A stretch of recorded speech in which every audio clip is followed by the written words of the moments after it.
নমস্কার বন্ধুরা, বাঙালি রেসিপিতে স্বাগত। আজকে আমি আমার চ্যানেলে আবার একটা নতুন রেসিপি নিয়ে চলে আসছি বন্ধুরা, ডিম পেঁয়াজের পকোড়া। বন্ধুরা, আমি ডিম পেঁয়াজের পকোড়া কিভাবে তৈরি করছি অল্প কিছু উপকরণ দিয়ে বন্ধুরা দেখতে থাকুন।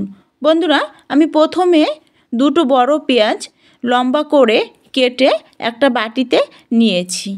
এখন আমি এইখানে দিয়ে দেব আগে থেকে কুচি করে কেটে রেখে দিয়েছিলাম কাঁচা লঙ্কা, সেটা আমি দিয়ে দেব কয়েকটি টুকরো রসুন কুচি, আর দিয়ে দেব কিছু কারি পাতা। বন্ধুরা, কারি পাতাটা একদমই অপশনাল। আমি কারি পাতা দিয়ে ভালো করে পেঁয়াজের সঙ্গে মিশিয়ে নিয়ে নেব। বন্ধুরা, পেঁয়াজটা অনেকটাই নরম হয়ে গেছে। এখন আমি পেঁয়াজটা ঢাকনা দিয়ে ঢেকে রেখে দেব 2 মিনিটের জন্য। আর এদিকে আমি দুটো ডিম সিদ্ধ করে রেখে দিয়েছিলাম।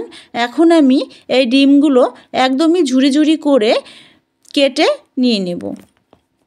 বন্ধুরা, আমি একটা ছুরির সাহায্যে একদমই ঝুরি ঝুরি করে ডিমগুলো কেটে নিয়েছি। আর এদিকে যে আমি পেঁয়াজটা ঢাকনা দিয়ে ঢেকে রেখে দিয়েছিলাম সেটা আমি তুলে নেব। তুলে নিয়ে এখানে দিয়ে দেব 1/2 চামচ জোয়ান। বন্ধুরা, জোয়ানটা দিলে আমার পকোড়ার স্বাদই অন্যরকম আসবে, এর জন্য আমি অল্প পরিমাণে জোয়ান ব্যবহার করেছি। আর স্বাদ মতো দিয়ে দেব নুন। আর আমি যে ঝুরি করে কেটে রেখে দিয়েছিলাম ডিম, সেগুলো আমি দিয়ে দেব। বন্ধুরা, ডিমটা দিয়ে দেওয়ার পরে আমি ভালো করে হাত দিয়ে মিশিয়ে নিয়ে নেব। দেখো বন্ধুরা, পেঁয়াজ আর ডিমটা ভালো করে আমি মিশিয়ে নিয়েছি। আর এখানে দিয়ে দেব 3 চামচ বেসন। বন্ধুরা, আমি প্রথমে 3 চামচ বেসন ব্যবহার করেছি। বেসনটা দিয়ে দেওয়ার পরে ভালো করে পেঁয়াজের সঙ্গে আমি বেসনটা মিশিয়ে নিয়ে নেব। বন্ধুরা, আমার বেসন মিশানো হয়ে গেছে। এখন আমি পরিমাণ মতো দেব হলুদ গুঁড়ো।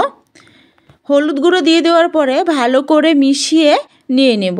বন্ধুরা, আমার অনেকটা নরম হয়ে গেছে, এর জন্য এখানে আমি আবারও 3 চামচ বেসন অ্যাড করে নিয়েছি। বন্ধুরা, আমি বেসনটা দিয়ে দেওয়ার পরে ভালো করে শক্ত করে মিশিয়ে নেব। আমার বেসন মিশানো হয়ে গেছে। এখন আমি এখানে দিয়ে দেব 2 চামচ চালের গুঁড়ো। বন্ধুরা, চালের গুঁড়ো দিলে আমার পকোড়াটা অনেকটাই মচমচে হবে, এর জন্য আমি 2 চামচ চালের গুঁড়ো ব্যবহার করেছি। বন্ধুরা, আমার মেশানো হয়ে গেছে। এখন আমি হাতটা একটু পরিষ্কার করে নিয়ে আমি হাতে নিয়ে নেব কিছু সাদা তেল। সাদা তেল দিয়ে দেওয়ার পরে আমি গোল গোল করে পকোড়ার শেপগুলো তৈরি করে নেব। একইভাবে আমি বাকি সবগুলো পকোড়ার শেপ তৈরি করে নিয়ে নেব। আর এদিকে আমি ওভেনে কড়া দিয়ে সাদা তেল হাই আঁচে গরম করে নিয়েছি। এখন আমি যে পকোড়ার শেপগুলো তৈরি করেছিলাম সেগুলো এক এক করে দিয়ে দেব। বন্ধুরা, আমি এই পকোড়াগুলো মিডিয়াম আঁচেই ভেজে নেব 2 থেকে 3 মিনিট। বন্ধুরা, আমার 2 থেকে 3 মিনিট হয়ে আসছে আর পকোড়াগুলো অনেকটাই কালার হয়ে আসছে। এগুলো আমি এখন চামচ দিয়ে উল্টে পাল্টে নিয়ে নেব। 2 থেকে 3 মিনিট আমি ভালো করে মিডিয়াম আঁচে পকোড়াগুলো ভেজে নিয়ে নেব। বন্ধুরা, আমার পকোড়াগুলো ভাজা হয়ে গেছে। আর এই পকোড়াটার নাম দিয়েছি আমি ডিম পেঁয়াজের পকোড়া। বন্ধুরা, আমার এই রেসিপিটি যদি ভালো লেগে থাকে অবশ্যই লাইক, কমেন্ট আর শেয়ার করে দেবেন, আর চ্যানেলটি সাবস্ক্রাইব করে দেবেন। বন্ধুরা, যদি ফেসবুক পেজ থেকে দেখে থাকো তাহলে চ্যানেলটি ফলো করে দেবেন। আবার দেখা হবে অন্য কোনো রেসিপির সঙ্গে। ধন্যবাদ।